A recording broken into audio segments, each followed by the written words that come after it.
ये कहा था कि सत्संग एकाग्रचित होकर सुनना चाहिए और बड़े ध्यानपूर्वक सुनना चाहिए, ध्यान लगा के सुनना चाहिए। क्यों? इसका विशेष कारण क्या है? इसका विशेष कारण है, आपने कभी मद्भागवत गीता पढ़ी होगी। मद्भागवत गीता में लिखा हुआ है, जब अर्जुन ने पूछा कि हे प्रभु आपका वास कहाँ है, आप पूर्ण रूपेण कहाँ वास करते हैं, तब जो है भगवान कृष्ण ने कहा था कि हे अर्जुन, मैं ज्ञानियों के तो हृदय में वास करता हूँ, और जहाँ पर जो है मेरी चर्चा होती है, परमात्मा की चर्चा होती है, महान सद्गुरुओं की चर्चा होती है, मैं वहाँ पूर्ण रूपेण निवास करता हूँ, पूरी कलाओं से निवास करता हूँ। मेरे प्यारे भाई, ये हर चर्चा बड़ी दुर्लभ है। शुद्ध धारा लक्ष्मी पापी के घर होए, और संत समागम हरि कथा पुष्टि दुर्लभ होए। ये जो है संत समागम हरेक को नहीं मिलता है। आपको भागवत मिल जाएगी, अखंड पाठ मिल जाएंगे, तमाम जो कीर्तन मिल जाएंगे, चर्चा वैसी भी मिल जाएगी, लेकिन सत्संग आपको नहीं मिलेगा। सत्संग जब मिलेगा तो आप समझिए कि एक नहीं 10,000 वर्ष की तपस्या और एक पल का सत्संग बराबर होता है। आप देख लीजिए, माने जो है महापुरुषों का लेख है, मद्भागवत का भी लेख है कि माने जो है ये गुरु वशिष्ठ जी जगत गुरु कहे जाते थे और विश्वामित्र जी कहे जाते थे। तो विश्वामित्र जी 10,000 वर्ष तपस्या करने के बाद गुरु वशिष्ठ के निवास पर गए। गुरु वशिष्ठ के निवास पर गए, वो तो इसलिए गए कि हमें मान बड़ाई मिलेगी और हम जो है ब्रह्म ऋषि कहे जाएंगे। वशिष्ठ हमें ब्रह्म ऋषि कह करके पुकारेंगे, क्योंकि हमने 10,000 वर्ष तपस्या की है। इस पर्पज से जो है उनके पास वो गए थे। आदर तो किया, उन्होंने पूर्ण आदर किया। आओ ऋषि जी, आओ आओ, जो है माने जो है राय ऋषि जी आओ। उनके आगे लग गए, मेरे किसी हमें राय ऋषि बता रहे, हमें राय ऋषि बता रहे हैं। अरे मैं 10,000 वर्ष तपस्या करके आया हूँ और मुझे राय ऋषि बता रहे हैं। तो उन्हें बहुत बुरा लगा, लेकिन उस समय वो शांत रह गए, अपने आप को महसूस के रह गए। कुछ दिन वहाँ रहे, जब चले उन्हें कहा विश्वामित्र जी ने कि अब हम चलेंगे भाई। अब नहीं, ठीक है आप जा, कोई बात नहीं, ले जाओ। तो उनने कहा कि भाई आपने 10,000 वर्ष तपस्या की है, इसलिए हम आपको एक पल का सत्संग दान करते हैं। और जबरदस्त आग लग गई, भवा भयंकर आग लगी। देखिए महात्मा को आग लग गई, क्रोध नहीं गया, मैंने अहंकार नहीं गया। क्यों नहीं गया? यही वो शांत नहीं रहे, उन्होंने उनके 100 लड़के भी मार डाले इसी विरोध में। क्रोध शांत नहीं हुआ, अग्नि हृदय में फूटी जा रही थी, निकली जा रही थी। क्यों? कारण में क्या था? जिनने किसी ने गाली नहीं दी, किसी बुरा नहीं कहा था, लेकिन क्या कहा था? आओ राजेश जी। इसी जो है शब्द पर जो है वो इतने क्रोधित हुए, इतने क्रोधित हुए, बोले कि देखो जो है मुझे जो राजेश जी कह रहा है, मैं ब्रह्म ऋषि हूँ। अब ब्रह्म ऋषि का तुम अपने मंत्री बन जाओगे क्या? भाई समाज तुमसे कहे, ऋषि मुनि सभी कहें तो कहे जाओगे। तो उन्होंने जो है इसके विरोध में वशिष्ठ के 100 लड़कों को मार डाला, लेकिन वशिष्ठ को क्रोध नहीं आया। 100 लड़के मरने के बाद भी उन्हें क्रोध नहीं आया। वो मारते रहे, वो बैठे रहे। माने उनको जो है इतना भयंकर क्रोध जागृत हुआ, माने जो उनके जो 100 लड़के मार डाले। और मार करके उन्होंने प्रतिज्ञा भी कर ली कि अगर अब की बार मुझसे ब्रह्म ऋषि नहीं कहा तो मैं तुम्हें भी मार डालूंगा। भाई मार डाली, तो बात है, वही कहेंगे। आखिर को जो है रात हुई, रात को में क्रोध में इतने मतलब भुने हुए थे, बाबा भयंकर क्रोध में भुने हुए थे। उन्होंने कहा मैं अब जाके देखता हूँ। अब मुझसे कहेगा ब्रह्म ऋषि, अब तो कहेगा मैंने सोलर को उसके बाद डाले नाट कर दी, अब तो कहेगा। ये विचार लेकर के वो फिर से पर्दा लेकर के गए। इधर जो है रात्रि हो चुकी थी, चांद अपना तेज फैला रहा था। तो उनकी पत्नी ने कहा कि स्वामी जी आप ये बताएं कि जिस तरह से जो है चांद अपने तेज को फैला रहा है इस समय, क्या इस तरह से कोई दुनिया का तपस्वी अपने तेज को फैला रहा है? तो गुरु वशिष्ठ ने कहा फिर ये जिस तरह आज जो है चांद अपने तेज को फैला रहा है, उसी तरीके से विश्वामित्र ऋषि अपने तपस्या के तेज को फैला रहा है। वो महान तेजस्वी है, वो महान तपस्वी है, उसके मुकाबले दुनिया में कोई तपस्वी नहीं है। गुरु वशिष्ठ को मानने के लिए आए थे, उनका फरसा छूट गया। उन्होंने कहा इसके मैंने 100 लड़के मार डाले और फिर भी ये मेरी बुराई कर रहा है, इससे कारण तो पूछूँ मुझसे ब्रह्म की लड़ाई से क्यों कहा। तो आकर को फरसा रख करके वो आए, यहाँ करके हाथ जोड़ के प्रणाम किया। उन्होंने कहा आओ राजेश्वर जी। एकदम आग पर फूट गई। मैंने कहा मैं आज तुम्हें मारने आया हूँ और तुम वही शब्द बोले मारा। अरे भाई जीवन है, कैसे भी नष्ट हो जाए, हमें इससे कोई लेना देना नहीं है। हमें जो अपना कार्य करना था वो हम कर चुके, हमें अपने ईश्वर की प्राप्ति करना थी वो कर चुके। हमारी अंतमति अब अपने ही निश्चित रूप में जाएगी, हम नरक में नहीं जाएंगे। इसलिए तुम्हारी इच्छा है मार डालो भाई, हमें मार डालो, हमें कोई टेंशन नहीं है। थोड़ा सा उनको धारण बना कि इसको जो बात को बनने की कोई परवाह नहीं। तब उसने कहा बोले कि आज मुझे ये कारण बताएं कि मुझसे ब्रह्म ऋषि आपने क्यों नहीं कहा। मैंने कहा भाई ब्रह्म ऋषि कैसे कह दूँ आपका अहंकार इतना तेज है कि छोटी सी बात के पीछे 100 लड़के मार डाले और हम पे नाराज जाएंगे, कौन तो में हनुमान भी आएंगे। तो इतना क्रोध जो है तपस्वी को होना चाहिए नहीं, तपस्वी को जो है क्रोध नहीं होना चाहिए। ये वास्तव में सत्य है कि तपस्या से क्रोध पैदा होता है, अहंकार पैदा होता है, और सत्संग से कभी क्रोध नहीं होता, सत्संग से शांति मिलती है। क्योंकि सत्संग से पूरी जानकारी उठात की मिल जाती है और तपस्या से जानकारी पूरी नहीं मिलती है। क्योंकि वो तो अपना पूरे जीवन तपस्या में बिताई है, उन्हें कहाँ से शांति मिलेगी, शांति है ही नहीं। तो तपस्या से अहंकार बढ़ता है, ये प्रमाण मैंने दिया आपको।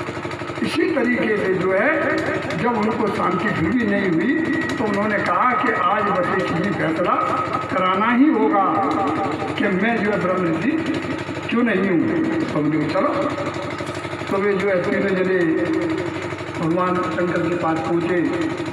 शंकर जी से कहा महाराज माँ फैसला कर दो, वो ब्रह्म ऋषि है वो जो है साइज चाहिए। मैंने कहा ना भैया हम नहीं कर पाएंगे, विष्णु पे जाओ।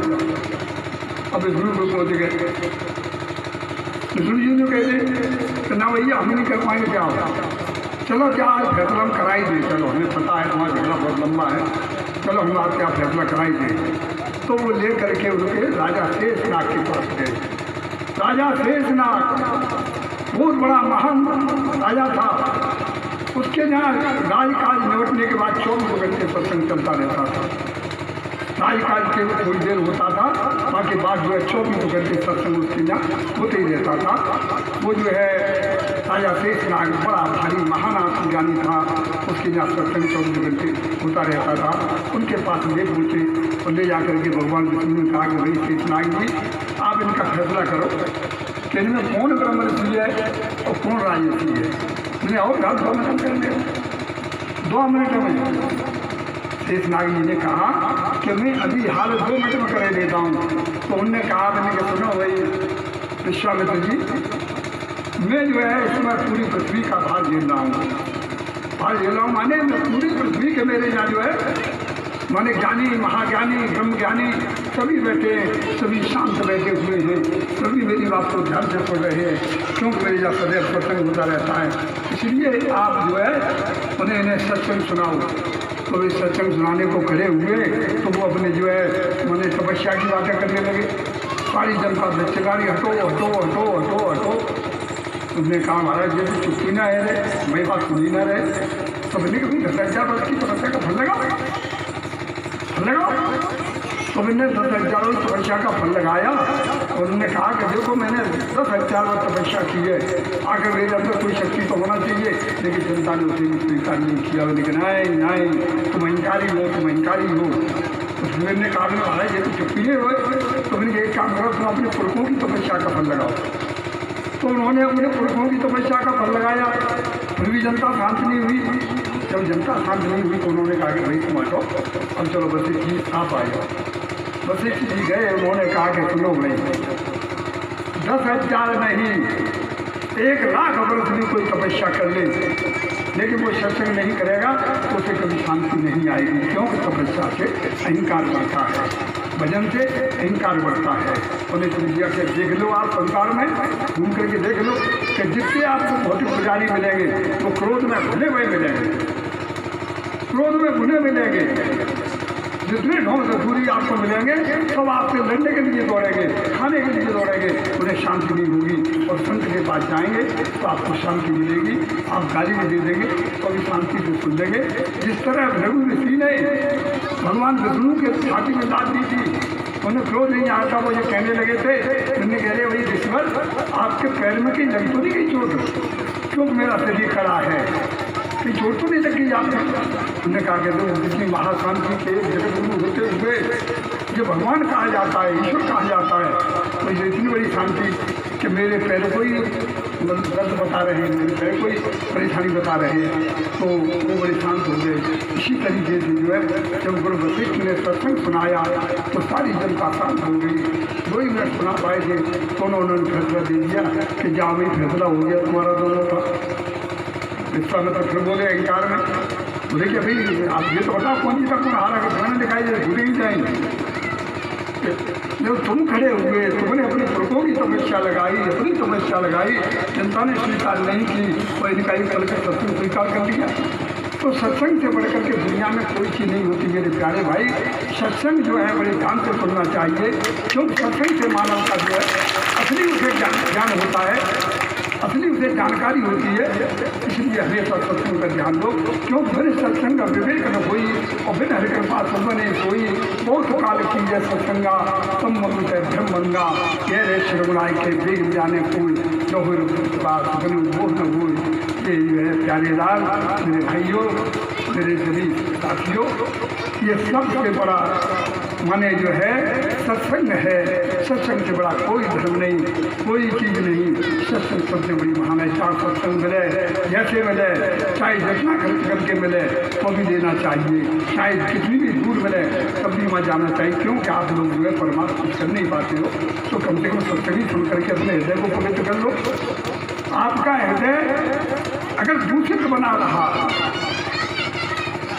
आपका बच्चों को शांत कर दो, बच्चों को शांत कर दो।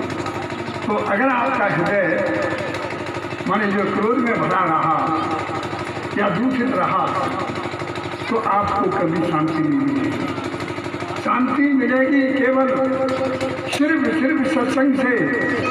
इसलिए जैसे भी जहाँ भी सत्संग मिले वो सत्संग कराना चाहिए और सत्संग सुनना चाहिए। देखिए हमारे जो है मेहराबाद हमारे जो सेवक हैं, उन्होंने जो है 2 दिवसीय सत्संग रखा, 2 दिन का सत्संग रखा। खर्च उठा रहे हैं, परेशानी उठा रहे हैं, लड़के की शादी की तरह, लड़की की शादी की तरह मेहनत कर रहे हैं, दौड़ दौड़ के सब तरह से सेवा कर रहे हैं, कितना कष्ट उठा रहे हैं। क्यों कि सत्संग करना भी तो महापुण्य है, लेकिन उससे भी ज़्यादा कराना बहुत महापुण्य है। सेवा कराना महापुण्य है। तो ये सेवा भी करा रहे हैं, सेवा भी कर रहे हैं, सत्संग भी करा रहे हैं, सब कुछ कर रहे हैं। तो इनको जो है ईश्वर कहाँ तक नहीं जो है इनको मान बनाएगा। मेरे प्यारे भाई, जीवन जो है अमूल्य है, जीवन की जो है कोई मूल्य नहीं है। जीवन कितने दिन का है, किसी को पता नहीं है कि कल मिलेगी या न मिलेगी।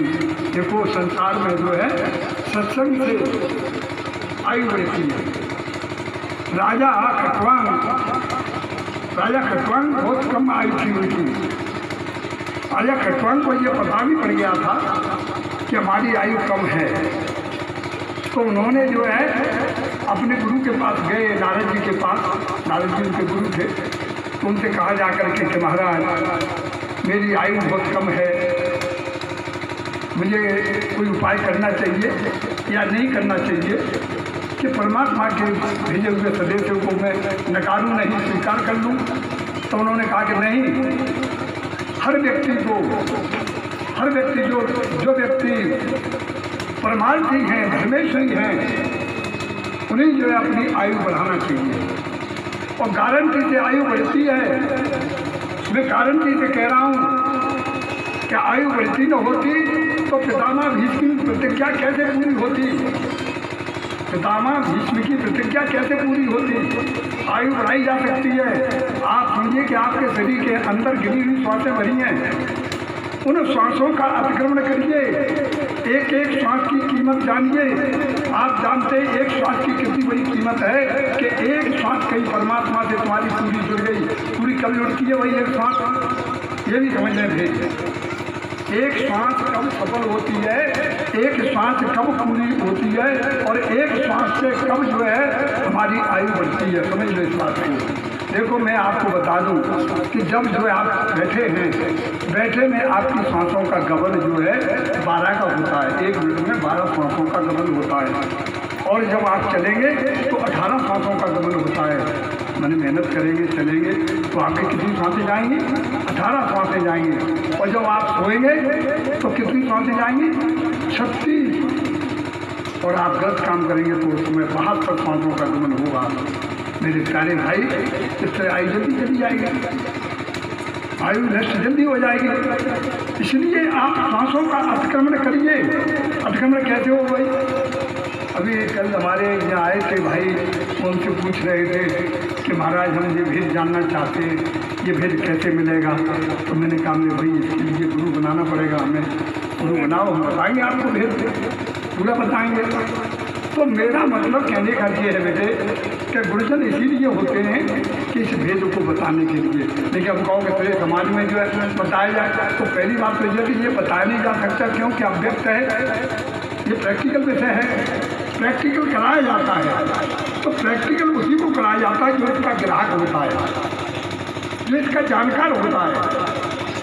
इसको जानने के लिए वो जो है इच्छुक है, मुमुक्ष है, उसी को जनाया जाता है। वेद का मत है, वेद का मत है कि भगवान विष्णु ने, हमारे छोटे महाराज जी सुना रहे थे कि भगवान विष्णु ने लक्ष्मी जी को नहीं बताया, ये वेद नहीं बताया। जब उन्होंने जो है सुना, जब जाना कि परमात्मा कोई और है, परमात्मा कोई और है, तो मैं जानूं परमात्मा क्या है, क्या चीज़ है परमात्मा, कहाँ रहता है परमात्मा। तो उन्होंने जानने के लिए इच्छा करी, तो वो अपने गुरु अंगरा के पास ले गए थे। उन्हें खुद क्यों नहीं बताया? तो खुद जानने वाले थे, खुद क्यों नहीं बताया? गुरु के पास ले गए। गुरु का पूरा भेद बताता है, गुरु पूरा भेद जानता है बारीकी से, और गुरु जो है हर समय अस्तित्व से जुड़ा रहता है। तो वो जो है अंदर जो अपने अंदर भूल भुलैया हैं, उन भूल भुलैया का भेद जो है गुरु जानता है। इसलिए जो है गुरु के द्वारा ही ये जनाया जाता है, गुरु के द्वारा ही ये जाना जाता है। तो मेरा मतलब है जो कहने योग्य बात है उसमें मैं कह दूँगा कि मान लीजिए श्वासें कम खर्च करो। कम कैसे खर्च होंगी भाई? मैंने आपसे कह दिया श्वासें कम खर्च करो, क्योंकि ज़्यादा खर्च करोगे जल्दी श्वासें जाएंगी। आपने देखे श्वास के मरीज जल्दी चले जाते हैं और शरीर बेकार हो जाता है, किसी काम का नहीं रहता है, क्योंकि श्वासें अटक अटक के चलती हैं। तो इसलिए जो है श्वासों का अतिक्रमण करने के लिए विधान होता है, विधान होता है शरीर का अतिक्रमण करना। ये सुनने समझने में तो कठिन लगती होगी, ना कठिन है नहीं, बहुत सरल है। देखिए श्वास जब जो है आपकी आती है ऊपर कंठ से तो हृदय तक रहती है, श्वास हर एक किसी की ऊपर कंठ से हृदय तक रहती है। इसलिए जल्दी जल्दी श्वासों का गमन होता, 12 श्वासों का बैठे भी गमन हो जाता है। क्योंकि उसकी दौड़ थोड़ी है, हृदय से कंठ। आप खुद प्रैक्टिकल करके देख लो कि आपकी श्वास जो है हृदय से और कंठ तक ही चलती है। ये नीचे जो है मूल चक्र में नहीं पहुँचती, जबकि मूल चक्र में श्वास को ले जाने का विधान है। मूल चक्र कहते हैं चक्की के रास्ते को, जहाँ पर सांकरी नाली रहती है जो नीचे को मुंह किए हुए है, वहाँ ऊपर जो है पेशाब के रास्ते में कुहू नाली है वो भी नीचे को मुंह किए हुए है। तो आपके अंदर जो अमृत है वो अमृत जो है वो पी जाती है नालियाँ, और वो जो टट्टी पेशाब के रास्ते में फेंक देती है। तो आपको अमृत नहीं मिलता, इसलिए आपको अशांति और क्रोध रहता है, गुस्सा जल्दी आ जाती है, क्योंकि आपके अंदर अमृत पहुँचता ही नहीं। ये अमृत बहुत बड़ी कीमती चीज़ है। वही अमृत है जो 9 मास जो है बालक जो है टट्टी नहीं फिराता, मगर वो अमृत से जीवित था। 9 मास माँ के गर्भ में रहा और उसने जो है उस अमृत का पान किया, उससे वो 9 माह जीवित गया, न टट्टी गया न पेशाब गया, और फिर भी जीवित रहा और दिनों दिन बढ़ता चला गया। ये इसमें इतनी ताकत होती है कि आप जो है जैसे तपस्या पे बैठे, हमारे बड़े महाराज जी स्वरूपा जी महाराज ने जो है नगरी सरकार ने 12 वर्ष तपस्या की थी। का टट्टी की तपस्या बैठते थे, क्या पेशाब करके बैठते थे? नहीं, अखंड तपस्या की थी। हमने खुद प्रैक्टिकल किया, लेकिन इतना तो नहीं किया थोड़ा किया है हमने। तो मतलब कहने का तात्पर्य है कि जितना जो है आप सांसों का आक्रमण करेंगे तो सांस जब ऊपर से मूल चक्र में ले जाएंगे तो आपका टाइम कितना खर्च होगा? माने 1 मिनट में कितनी सांसें जाएंगी? मुश्किल से 3-4 सांसें जाएंगी, मात्र 3-4 सांसें जाएंगी। क्यों? कि माने ऊपर से सांस चली, नीचे जो है आप ले गए तो 3 सेकंड तो उसको रास्ते में लग गए। ऊपर से नीचे तक जाने में श्वास को मतलब कितने लग गए? 3 सेकंड। उसके बाद नीचे पहुँचे तो नीचे का चक्र पूरा तब होता है जब 7 सेकंड आप नीचे श्वास को रोकेंगे, तो वहाँ 7 सेकंड आपको मिल गई, तो 7 और 3 10 सेकंड हो गई, और फिर नीचे से ऊपर गई तो उतने फिर जाकर ऊपर जो 14 सेकंड रुकी, तो मतलब 10 और 14 कितने हुए? 24 श्वास की बचत होती है, इसलिए आयु बढ़ जाती है। आयु इसीलिए बढ़ जाती है कि श्वासें कम खर्च होती है। अब श्वास की कीमत अमूल्य है, क्योंकि एक श्वास का अतिक्रमण होने से आपके अंदर ज्ञान उदय होगा, ज्ञान प्रकट होगा।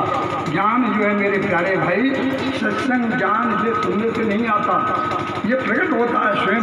कब प्रकट होगा? जब आप जो है मूल चक्र से लेकर के और जो है शरीर के अतिक्रमण तक जब जो है आप 28 शरीरों का अतिक्रमण करेंगे तो आपके अंदर से ज्ञान स्वतः प्रकट होगा। आप स्वतः सब चीज़ को जान जाएंगे, स्वतः ही आपको ज्ञान हो जाएगा। कोई सुनाए या न सुनाए तब भी आप स्वतः उसे प्राप्त कर लेंगे। क्यों? ज्ञान प्रकट होता है। ज्ञान सबके अंदर है। कैसे बता दूँ? मैं सबूत दूँ आपको कैसे होता है सबके अंदर। देखिए आप कि माने ये आत्मा सतयुग में भी थी, ये आत्मा सतयुग में भी थी। सतयुग में सभी ज्ञानी थे। सतयुग में हर व्यक्ति ज्ञानी था, शतोगुणी था, और जो उसे कभी क्रोध नहीं आता था, अहंकार नहीं आता था, उसका ज्ञान नष्ट नहीं होता था। तो आत्मा तो वही है। अब उसका पुण्य क्षीण कब हुआ? त्रेता में 33% उसका जो है ज्ञान नष्ट हुआ। कितना हुआ? 33% त्रेता में। फिर आया द्वापर में उसका ज्ञान कितना नष्ट हुआ? 50%। 2 हिस्से हो गए, एक सत्य का एक असत्य का, और कलयुग में सबसे नष्ट हो गया। इसलिए हर आदमी दूषित हो गया, हर आदमी अज्ञानी हो गया, हर आदमी को क्रोध बढ़ गया और लड़ने को दौड़ता है, खाने को दौड़ता है, बात नहीं सुन करता है। क्यों? कि उसका आलोचना का भाव बन गया। आलोचना के भाव से अज्ञानता बढ़ती चली गई। अज्ञानता के बढ़ने से जो है अहंकार ने बात कर लिया, ज्ञान नष्ट हो गया, अहंकार ने बात कर लिया। इसी मेरे प्यारे भाई ध्यान कर लो कि आप जो है ज्ञान आपके अंदर भंडार भरे हुए हैं। आत्मा तो वही है जो सतयुग में थी, त्रेता में थी, द्वापर में थी, वो आज भी है, वही जो है आपकी आत्मा है। आत्मा जो है न कभी मरती है न जीती है। आत्मा शरीर छोड़ती है, शरीर ग्रहण करती है। वो जो है भूतों को पूछती है तो भूत योनि में जाती है, एक कल्प तक भूत योनि बात करती है, फिर देव योनि में जाती है, एक कल्प तक देव योनि भोग करती है, उसके बाद जो है फिर 84 में भोग करता है। इसलिए मेरे प्यारे भाई, आप मानव हैं, आप ऐसा कर्म करिए कि आप 84 में न जाएं, आप भूत योनि में न जाएं, आप देव देवता योनि में न जाएं, क्योंकि आपके वहाँ जाने से पुण्यशील हो जाएगा। पुण्यशील होने से जो है आपको मनुष्य योनि दोबारा नहीं मिलेगी, आप 84 में भटकते रहेंगे। इसलिए मेरे प्यारे भाई, आप जो है अपनी श्वासों को बचाओ, ईश्वर में लगाओ और जो है अपने अंदर से ज्ञान प्रकट करो और सत्संग सुनो। इससे आपकी आयु बढ़े हो, आपकी आयु बढ़ेगी तो आप जो है फिर क्या सबसे बड़ा लाभ मिलता है। इससे और बड़ा लाभ बताऊँ, कहते हैं कि अंतमता शोकता, जब आप बार बार ईश्वर को जान जाएंगे, ईश्वर को जान करके जो है ईश्वर का अभ्यास कर लेंगे, अपने हृदय में वास कर लेंगे। मानी बात तो आपके अंदर है, लेकिन वो कहाँ है? समय नाभि चक्र में कैद है, प्राणवायु के साथ कैद है।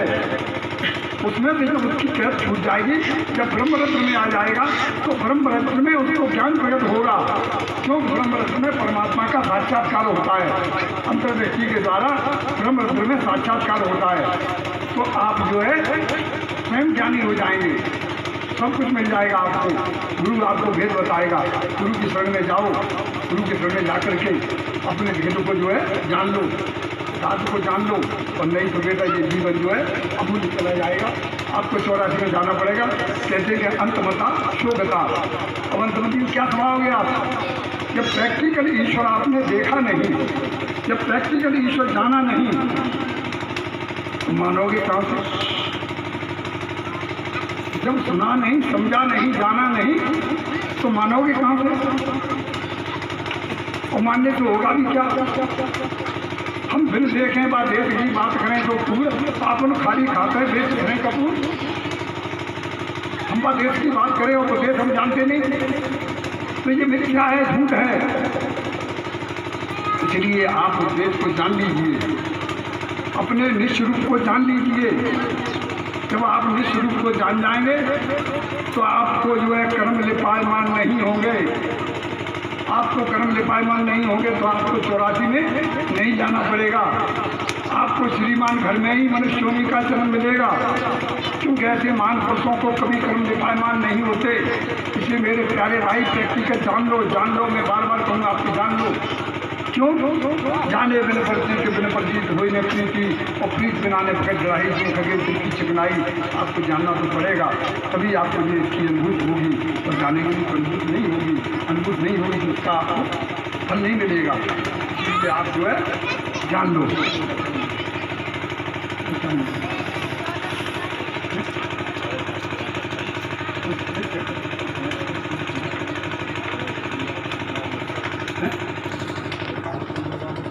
हाँ मेरे प्यारे भाई, टाइम पूरा हो चुका है।